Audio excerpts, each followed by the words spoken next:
vehicles like pickup trucks with open backs, and they would have 20, 30, 40 men,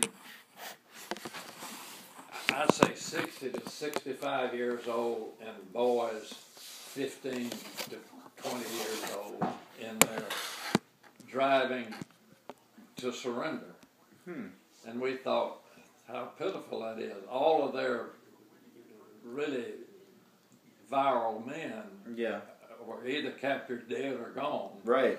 Well, you say here in this letter, you talk about how they were. The raider tells us that hundreds of thousands. Oh no, that's the wrong thing. Oh, he goes.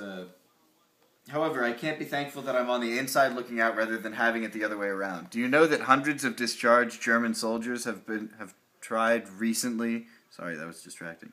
Sorry. Have tried. Where was I? Have tried recently to be retaken as prisoners of war so that they will have a way to be clothed and fed as sheltered this winter.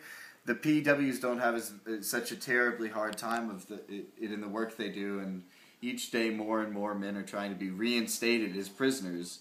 Peculiar situation, isn't it? I never knew that. Yeah. Never knew what? That German soldiers, after they left the after they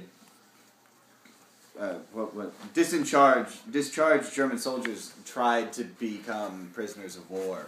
They wanted to be prisoners of war? So that they would be clothed and fed. Food and clothing, that's right, and shelter. Huh. Another interesting point, in Camp Maxey, while we were in training over there before we went overseas, there was a prisoner of war base in Camp Maxey for German prisoners of war that had been taken prisoner in Africa, in the African campaign, and were stationed over there. And part of the recreation that the soldiers had was volleyball. And they had some German volleyball players that absolutely slaughtered every American group that tried to put themselves together to play them in volleyball. I'd never seen volleyball played like that. But these guys were all, you look at them, they were supermen. I mean, you know, perfect examples of men. And they were all gone by the time we got to the end of the war. It was just these old guys and young boys fighting the war. That's so sad. We all just felt sorry for them. That is really pathetic. You must have seen some really bad stuff. Another experience that I had, and then I'll quit talking about this stuff, but that I had after I got started in business here in Jackson, starting on a printing company in 1952, which was fairly soon after the war. And a guy came in and had a picture of himself in a Nazi uniform with a swastika showing on here, and he wanted me to print in some copies of that picture. What? And I said, oh, tell me this. Wait, but tell me how it goes from the beginning. He walked in and said, "Hi, can you?" He had this picture of himself. And he wanted to get it reprinted? He wanted to reprint 1,000 of himself or of just of the image? himself in the Nazi like uniform. This. Right, with that showing. I said, I've just spent the last 3 years trying to kill all those bastards. Get out of my office. Yeah. Good for you. What in the world did he... Why did he want that? In He was Jackson, one of the Mississippi? skinheads that was trying to get it started here. Oh, Oh my gosh. wow. That was something. Yeah, well, But you the did the right reception- thing. I can't imagine that he found What did anyone he that say? would want to do that. What did he say back to you? He didn't say He just anything was like, about it. and walked out. Yeah, I'm sure. He was like, Got the hell out of there. I imagine he had a hard time getting that printed. I doubt you're the first person he went to. Or the And last. you know what was pitiful to me was the reception that we got when we got home. We were welcomed, you know, at home. Mm-hmm. But the poor guys from Vietnam Right. would come home and people would spit on them. Yeah, that wasn't right. That was terrible. Well, they've turned that around now, finally. But so many of them died without knowing that happened. That it happened. That's right. That's really something. Mm. That was amazing. Well, I don't know how we got started talking about. Well, it's because of the letters, but it's fascinating, and it's gonna be, it's like lost history for, like, at least for me. Yeah. Well, your grandfather. That's right. Sounds like you got to see a lot of movies. I want to hear these stories. You could tell me this for next Sounds like you got to see a lot of movies. Yeah. That's right. Which movies? Without Love was one, and then, I don't know, he doesn't say what movie he saw. When you were encamped somewhere, how long were you, like, in one place? A week? 6 weeks? Probably usually about a week. We didn't move every day. Oh. This was a headquarters company, see, so all the records and all that kind of stuff went, and we would be there in a week. Now, we were in Buchenbach for more than that. We were in Buchenbach before the Battle of the Bulge started for about, as I recall, about 6 weeks. And then when were you in Kitzingen?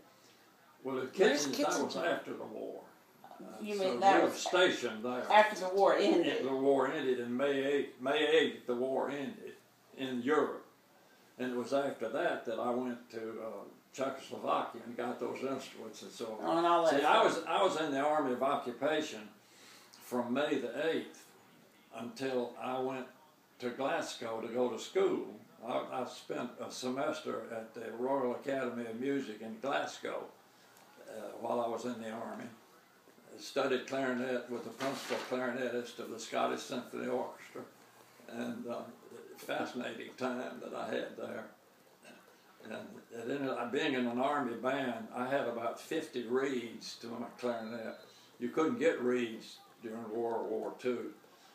And I opened this thing. Mr. Klukas was his name.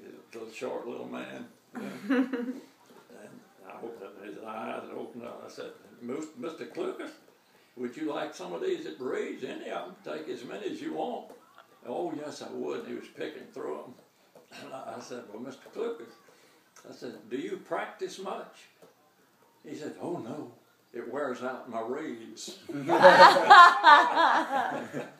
get them. He couldn't get them. I gave him, I guess, a dozen reeds. But you studied with him for a semester. I studied with him for a semester. Where's your clarinet here? It's right over there. I want to hear him play it. Oh, I don't think he wants to play it.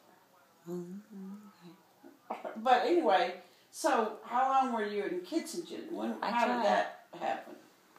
Well, I was in Kitzingen, they were in Kitzingen from the time I went to Scotland, which was in February and through December, I think it was. I've forgotten this exactly, but it was one semester up there, and I went back. And being soldiers, we had points for various things that had happened. They were discharging people, some of them to go home and some of them to go to the war in Asia. Oh. And if you'll remember, I told you, I still remember it was in August that the atomic bomb was dropped on Hiroshima. It's when I was in Czechoslovakia at that time. And it was in September that I think that I went to Scotland. Almost didn't make it. We were landing. I'd gone from Munich, flew into Paris, and as we were landing in Paris, it was a bad rainstorm that we were doing, and I was sick as a dog. Air sick. And all of a sudden, that plane went like that. Another one went in. There was almost a mid-air collision. Oh my gosh! Landing in Paris. Oh, goodness. And then there was no hotel rooms available, so they let us sit in the lobby. I had to wait till on the plane the next day to get over to London You just had to sit up all night? Sit up all night after being nearly killed. This is... Paris is not my favorite city. Oh. That's where Mayor got engaged. So, well, good for you. But it was at Notre Dame, it was a church, so it cleanses everything. So I have a question. This is... We're here at the beginning of February 8th. What date is this? So I don't know. February 8th, 1945. Looks like you were in Belgium. Yeah. That's right. That's right. When you were talking about. So he goes, which goes to remind me. I'm just curious to hear if you ever got this. Which goes to remind me, I haven't received one single word from you or Pop concerning the request I made ages ago for you to send me a photograph of both of you. And I know the reason I haven't heard is the fact that neither of you has been down to the photographer. How many times do you think I have to ask before you get enough something or other to make an appointment and then send the pictures to me? 4 question marks. That is so granddaddy. I wasn't just kidding around when I said I wanted those pictures. I expect them shortly, 4 exclamation marks. So did you ever get the pictures? No. They didn't ever see it. That's pretty good. You were like that when you were 19? Well, I was 20 by then. Okay, 20, sorry. He was the only... How many times do I have to ask you? He was the only son. Doesn't matter. It's a totally different kind of personality. Well, the funny thing is, That's you so always funny. find, I think, is I let my hair grow out. You did? No, you didn't. I did not. Well, there were no barbers, you know. Right. You meant you like to hear. I mean, real long. And Like when I got home, Mike, your son? Oh, no. I don't mean like Mike when he was crazy like this. no, it was not, really down my back, but it was probably hanging down to my collar on my back. Which is long for But you, I hadn't had a haircut probably in a year. At the beginning of this letter, I cut So, mine this when morning by myself in your bathroom. Well, I didn't have nothing in the scissors. So, That's true. but at any rate, when I got home, bright and early the next morning, my dad took me to the barber shop. Absolutely. First things first. And I was glad to get it cut off. That's funny. Yeah, at the beginning of this letter, you're complaining about it again. Dearest Mother, I think perhaps I should start off by fussing at you a bit for not sending me the pictures of you and Pop that I asked for a long, long time ago. I know the two of you could get together and go down for the short while that it would take, and I can't quite get with the reason you haven't already done so. Maybe you've already mailed them and they just haven't arrived yet, but at any rate, I haven't seen any of them, and you haven't mentioned it in any of your letters having sent them. Let you get busy and see what you can do about it. Okay? Period. Okay? Passive aggressive. That is so funny. What did you just want little portraits of them to have with you? They are with me, right. That's horrible that they didn't ever do that. Well, That's why he was so mad. It's funny. And today... well, I lost my girlfriend. That's right. Norma? Norma, right. She'd married the Air Force captain. Oh, I didn't realize that she got married. Oh, well, I hate I Norma. was an ASTP in Jonesboro. We had all sorts of things. There was a battalion office up there, and I was on the boxing team. Oh, I knew that. You were a boxer? Oh, yeah. I was skinny then, and I only weighed 160 pounds. You were a boxer? And You gotta meet my husband. He thinks he's a boxer. Of the battalion. Listen, he won. He was the Golden Glove. So at any rate, I'm saying. Norma had broken up with me and had gotten attached to this captain in the Air Force. And our infantry group was fighting the Air Force group in that area. And so I was fighting in the welterweight, which was a 160-pound class, against an Air Force guy. I knocked him out in the first round after 1 minute and 36 seconds. Did you ever get knocked out? No.